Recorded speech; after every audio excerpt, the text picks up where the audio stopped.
handa akong kalimutan ang lahat ng aking hinanakit at galit kay Perena. Kung sasamahan niya ako.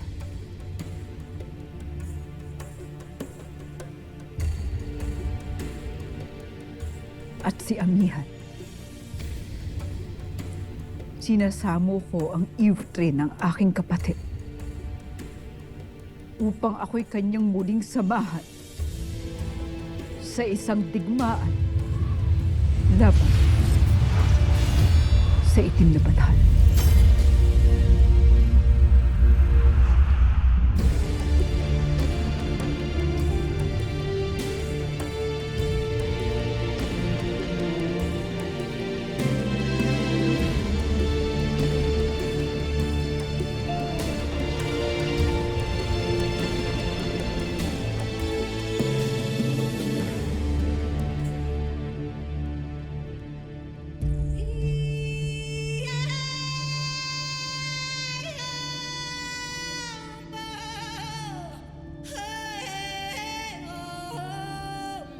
Mga kawal ng Hatoria, ano tila nakakita kayo ng isang Ivtre?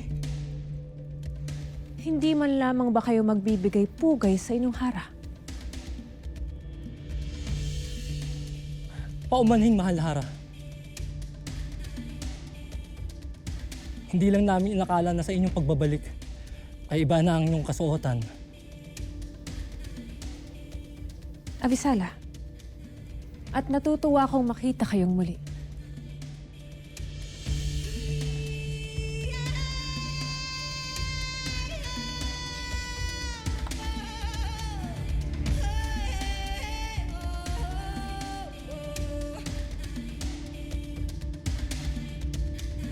Mahal na Hara, tunay ba ang aming nasasaksiyan? Nakakahawak ka ng ulit? Marahil ay gaya na siya ng Diwani Mira at Lira na may natataking kakayahan kahit sila ay Ivtre. Lalo't pinagpala ng Bathaluman. Sina Mira at Lira ay mataas na antas na mga Ivtre. Lalo't namatay silang mga tunay na diwani at may dugong sangre. Ngunit kaiba sa kanila, ako ay hindi na isang Ivtreng isinumpa at tinanggalan ng kapangyarihan simula nang ako'y tumakas sa Devas. Napagtagumpayan ko na ang buhay na kinuha sa akin nang mula sa panahon.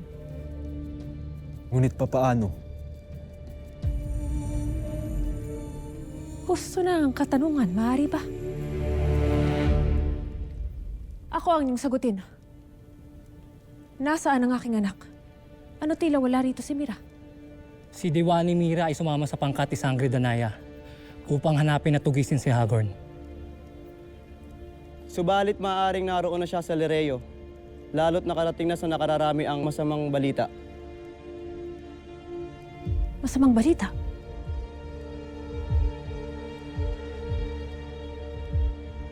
Hara Perena, ang sangre na may dugong tao, ang anak ni Sangre Danaya, ay pumanaw na.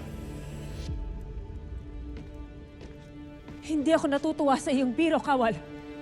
Hara, yun talaga ang ulat na nakarating sa amin na ang tagapangalaga ng brilyante ng lupa ay pumanaw na.